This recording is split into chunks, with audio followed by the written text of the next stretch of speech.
You're listening to Wanna Coffee with Kai Alicia. And Adriana. Talking random, sensible shit.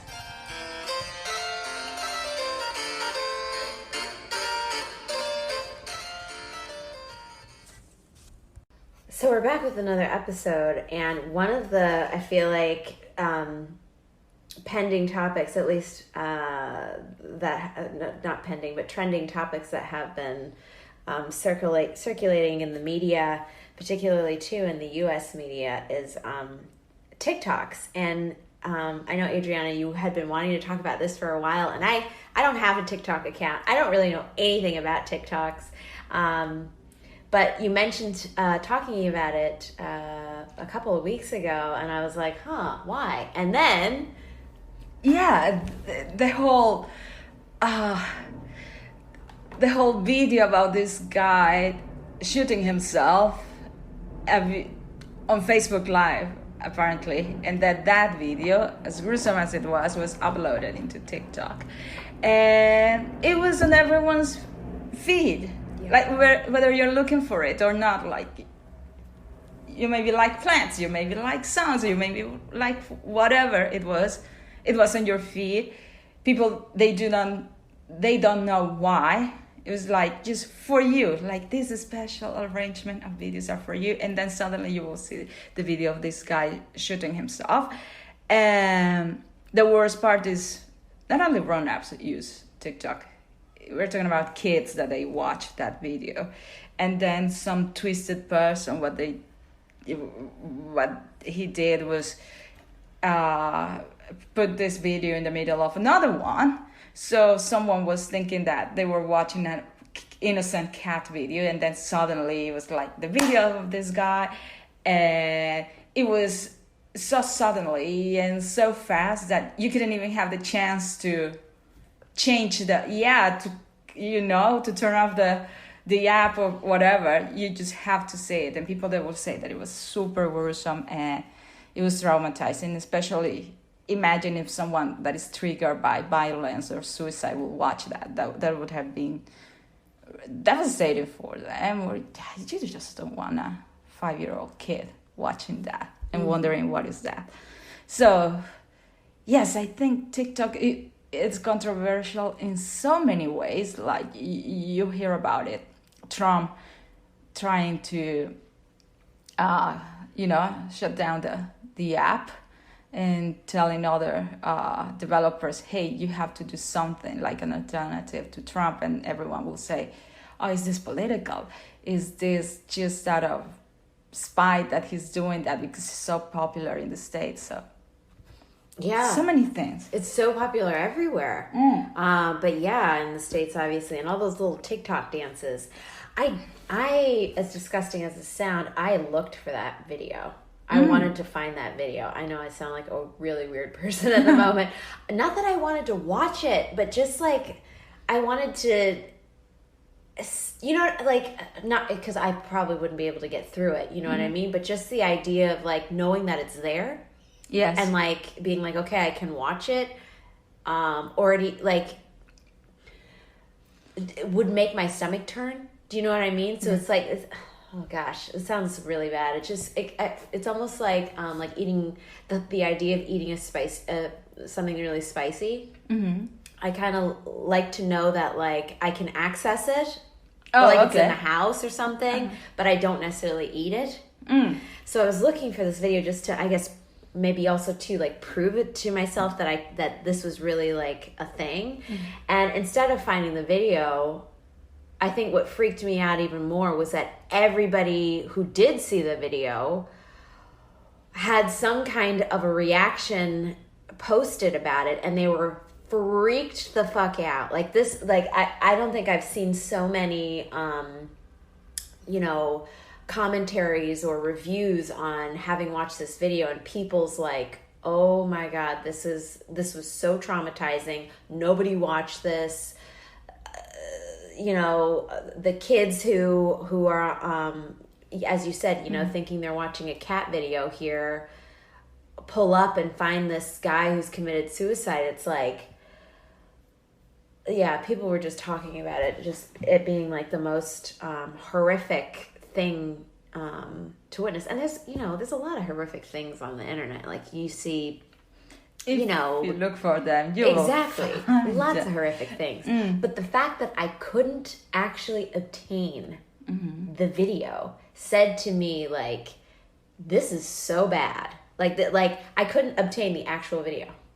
I could not find it. I could just find reviews and responses to it all over, like tons of videos about like, I watched it and no one watched this. This is so bad, blah, blah, blah.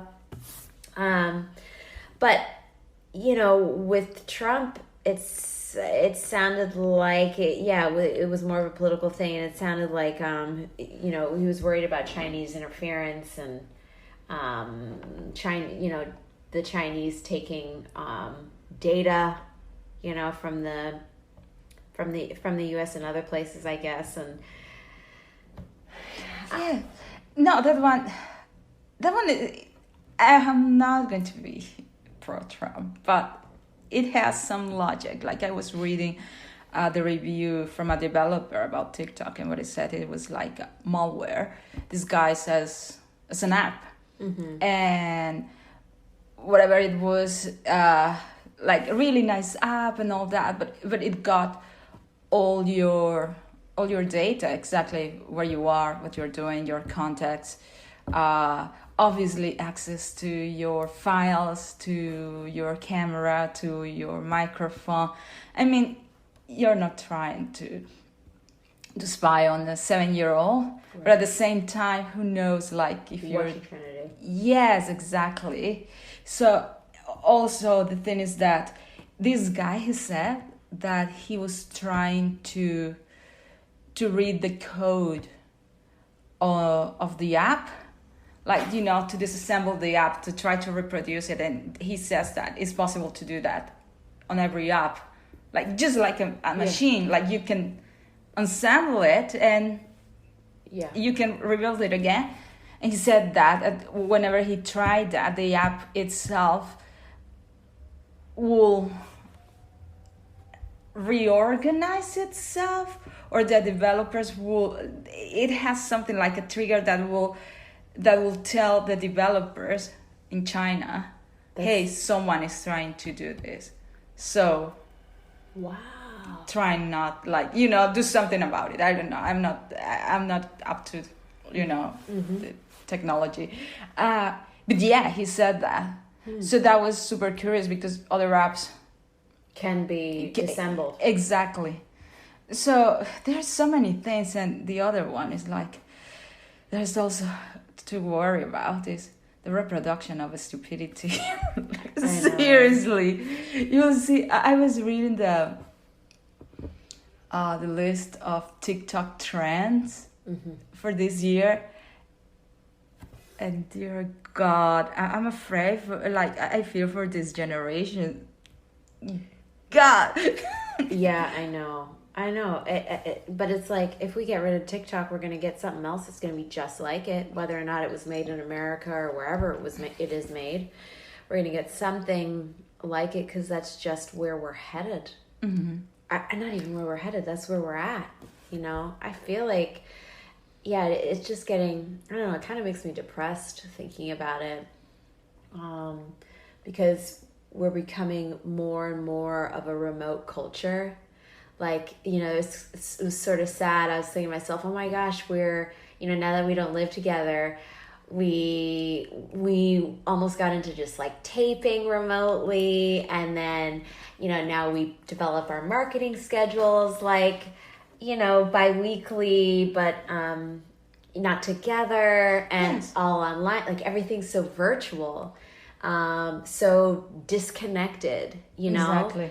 And I'm really glad that like we can sit together and like do these. I feel like there's going to come a point where we're going to have to think to our, we're going to have to say like, no, we can't do this anymore. Like, we actually need to be remote, Yeah. And because I can tell it's just where it's got to go.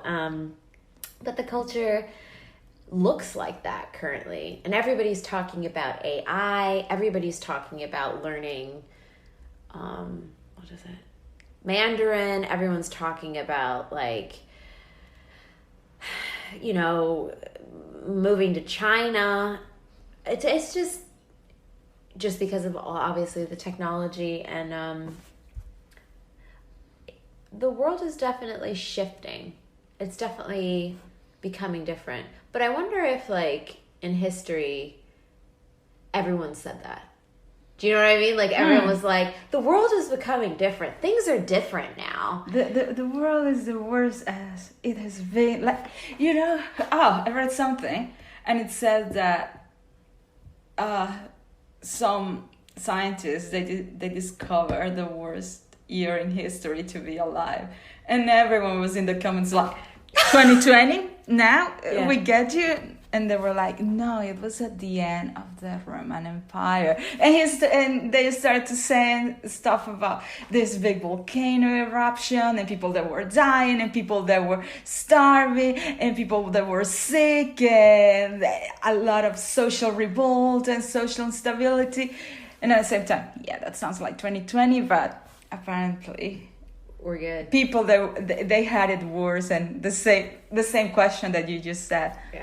Yeah. It's the world shifting. You know? I guess it's all relative, right? But anyway, it's becoming different, and, you know, I do feel like we're losing that that personalization, that human to human experience. Like, it's crazy. I was talking to one of my friends, and she doesn't wear a mask, you know, and I think I might have told you about her. She doesn't wear a mask, and she refuses to wear a mask. And I'm like, okay, cool. I'm not going to meet with you. You know, I'm not going to hang out with you like one-to-one, you know? And she's like, oh, okay. And I'm like, but we can have like a virtual tea party if you want, or like we can have a virtual coffee date, and we're going to do that. You know what I mean? Like, that's going to be... That's our thing. She lives here too. She lives in Australia. Oh God, but yeah, the thing is that the separation of doing things. Okay, it's really nice to be able to do things virtually, and I appreciate it because, say the same like you, like having family abroad so far away. It's like, oh, if we didn't have that, it would be terrible, like waiting 3 months for a letter and say, dear family, blah, blah, blah, blah, blah, blah. But at the same time, it also makes you appreciate, like, it's definitely not the same having the person next to you. Like, you know, yeah, you're triggered. Like, when I see you, we're talking, it's like, oh yeah, she's smiling. Like, you know, basic human psychology, like, oh yeah, I'm gonna smile.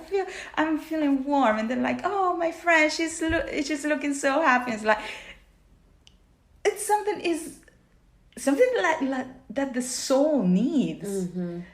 It's not just like your mind is like, yeah, we are going to do that. Okay, that's it. That's good. It's not the same thing doing. I mean, virtual worlds should be a substitution, but not a replacement. Exactly. I agree with you 100%. 100%. And, you know, this TikTok thing is crazy because also, too, it's like, what is it? Like 6 seconds? Is it like 6 seconds? Yeah, it's like, I don't know. Yeah, but it's something short. I'm not sure. It should be like 15 seconds or something. Like, what the hell is that? Like, I don't, you know what I mean? Like, how can you watch something for 15 seconds? But there are all these like dances, like, because that's what I see. Like, then yeah, you know, on Instagram, like I'll be like, oh, that person has a TikTok. It looks like, and they've got this like they do 15 seconds of this like amazing movement, and you're like, wow, it looks like it probably took you like 5 hours to learn, and you've reduced it down to 15 seconds, which is cool. But is that all we have the patience for watching? Yeah, or consuming, you know what I mean?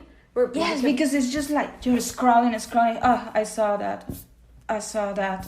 Okay, you're scrolling. Like, yeah, you're right. Like, your attention span is just 15 seconds or less, and it's so much stimulation to your brain. So much stimulation. It's really, like, what can your brain do of all that? Like if you're scrolling, say, on Instagram, or anywhere, any social media, you're scrolling, like either your brain says, okay, I'm just skimming and I'm not gonna think anything about it, and you're like zombie. Or if you try to analyze what's going on, your brain is like, what's going on? What's going on? Now this is too much for me. You can say like, okay, this girl is dancing, she's doing something stupid. Oh, look, cute cat. Oh, this guy is shooting himself. Oh, it's way too much. Yeah. And I think we're becoming desensitized because the brain can't take that. Yeah. So we just scroll because I literally look at Instagram to relax. Because it zones me out. Oh. Which is interesting, right? The only thing that like keeps me alert is the blue light. Oh, okay. So it's like watching Instagram, unless like I'm reading a story, watching it makes me not think about like what's going on in my life or what may be going on around me. So I start to just like kind of shut down. Like, okay, I'm not doing anything. And but you know, it keeps me like on it because I'm also quite alert because the blue light's like absorbing all that, or I'm absorbing all that blue light. The other thing that I was thinking about too is, you know, they've got like literally like TikTokers that like live in houses together. Oh no. This is a thing. These young TikTokers who've made their careers off of TikTok. Careers. I'm not kidding. Like age, like I think like 16 or 17 or 17 or 18 or something like that. They've moved from respective states around America and they've moved to LA and live in this gigantic mansion together, a bunch of these TikTokers. And, you know, they've got different names for these houses. One's called the Hype House, one's called the blah, blah, blah. And it's these like, you know, super popular or really like hot looking young teens who have, you know, been able to get famous off of either their dances or their like, I don't know, I guess most of the time their dances or the way they look. And they're not necessarily like professional dancers. They're just like cool. Mm-hmm. Or the kids think that they're cool. Look, the kids, I'm old as hell. But the Gen Z, you know, thinks that they're cool and they've made this like existence. And many of them live all together and they're making like upwards of like $100,000 a week. Wow. Living, and they live together and just like, they've got these requirements. Like in the house, they have to, you know, do like 3 posts a day to TikTok.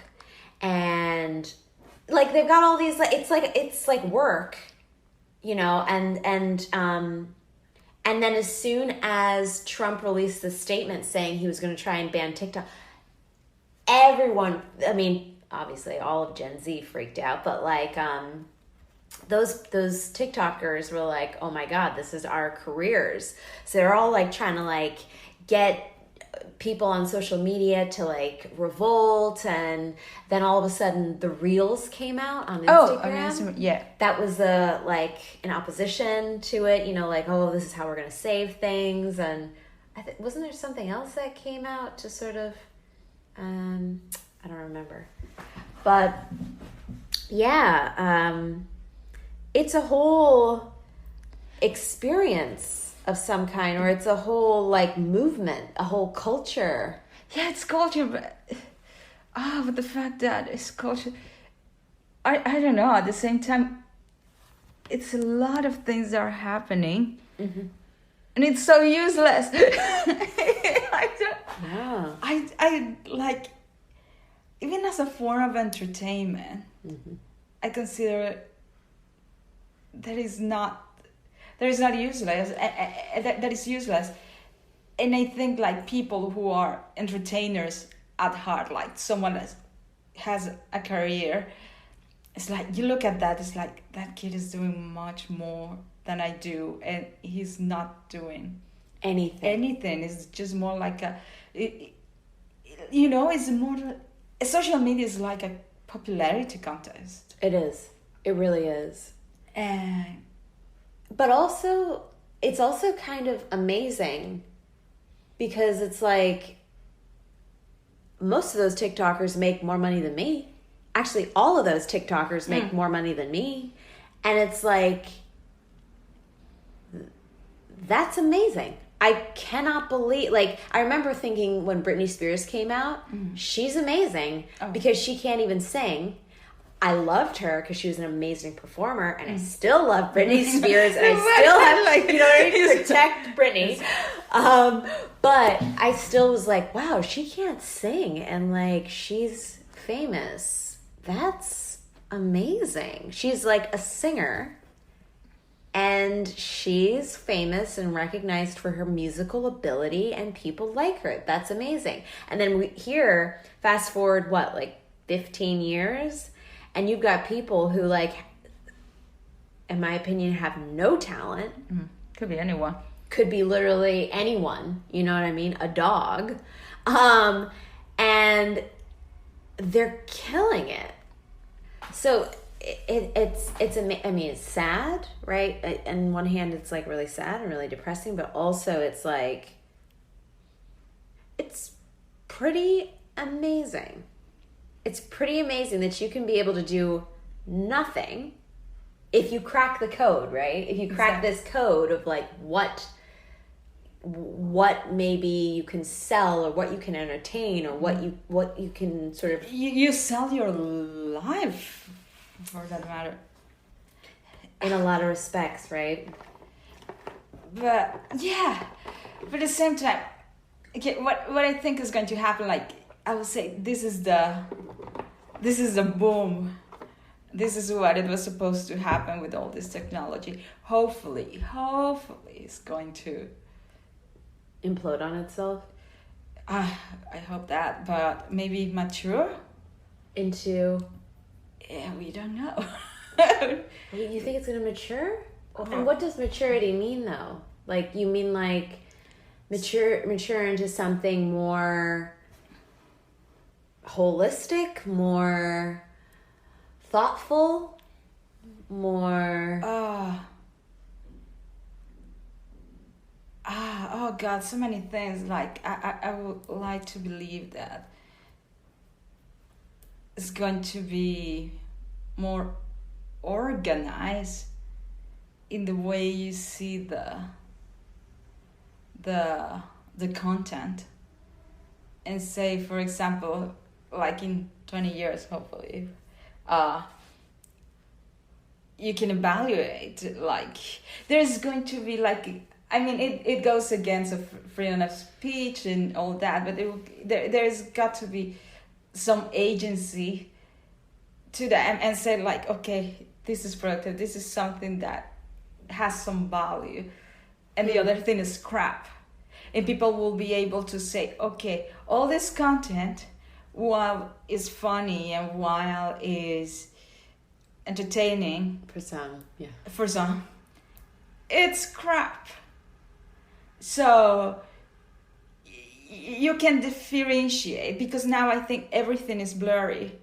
Like, if you show that to a kid, and that is something that I think about, like with my future kids or little ones in my family, is like, if I show them anything on social media, they're going to say that's real life. They're still going to believe that, okay, that's real life. Like that girl that she's all skinny and dancing, and oh, she's so pretty, she's going to believe like, oh, she's so pretty, she's so talented. Like you say, maybe that person has spent 5 hours of her life and reduced herself to 15 seconds. Or they're going to think like, oh, that girl, that she's so tan and she has that body, blah, blah, blah, blah, blah. She doesn't have, like, she has God knows how many surgeries. Or that person that has that nice house actually is a marketing house, because all the sponsors are buying their stuff for that house. So something like that there should be like some sort of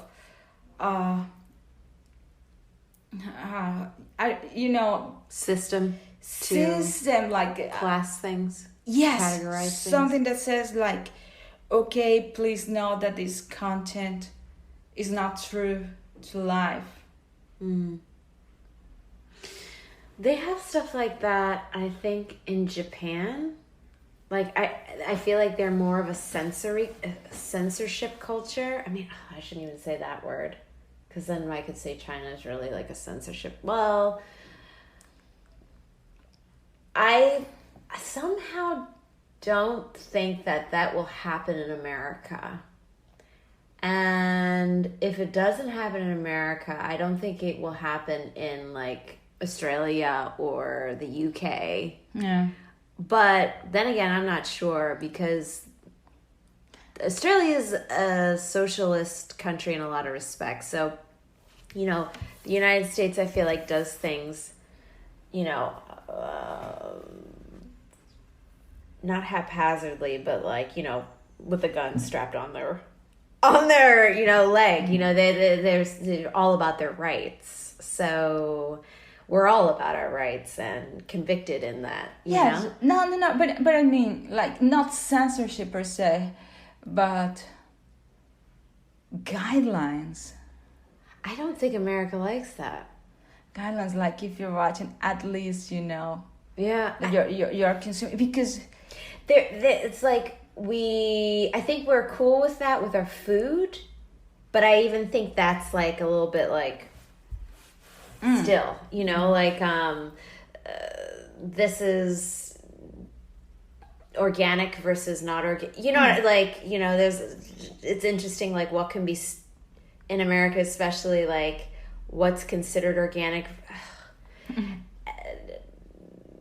I just always, I guess, I don't know. I can't really see it. And if it does happen, I just think it'll be messy. And then it'll just be to the point where it's like, now, you know, that type of class system will just fall to the wayside, kind of like the FDA in a lot of respects falls to the wayside, because there was too much. It's too easy to get away with things not being used actually as they are, or not being clearly described as they are, like with food, like I was just mentioning, like organic versus regular produce. You know, I don't know the percentage of what it needs to be organic, but it's like you can still call that thing organic even if it has GMO. You know what I mean? Yeah. So it's or like I guess I feel like the only thing that really is like something that's lasted the test of time is movies. The, like, you know, you got to be the R movies, the M movies, the, you know, which I think you're alluding to, that system of like classification. But even then, now, like PG-13, now it should be fucking R. Oh yes, definitely. Do you know what I mean? Or and these are, in my opinion, social issues. You know, someone's coming in there and being like, this is not quality. This is quality. This is the truth. Because now we've got what's considered alternative facts. Because people, now it's all about perception. Truth, you know, perception is truth, which is just fucking crazy to me. But whatever, that's what we're doing now. You know what I'm saying? Yeah. So it's really this very muddy thing that we have, especially for America. I feel it's very muddy in how we can get away with things, and with the rest of the world always sort of following suit with what America does, outside of obviously like Germany and various places in Europe. Yeah, but at the same time, like if you want to go deeper, I would say, yes, you have all those categories, and we think that right now we're not being filtered. Like say, hey, yes, I have access to all the content that is available, but at the same time, you don't know that. How can I say it? You don't know that there is a self-filter that exists just for you. Based on your algorithms, based on what you type, based on what you're interested in, based on where you live. Exactly. Based on, yeah. So at the same time, it's like, do I have access to all the information? Like, is there, can you manage that algorithm and say, like, in theory, I think that should be also the ideal that, okay, if I'm looking for something, quality content, all the things that will come up are going to be quality. But at the same time, if I look for something stupid, then I ruin my algorithm. And yeah, because Sounds like quality control. Yes, because I'm more than sure that after you look for that video, a lot of really bizarre things appear in your search as your results. So it's like, oh God, social media. I don't know what to do with it. Thanks for listening. We want to know what you think. Send us your comments and follow us on Twitter and Facebook at #WannaCoffeePod.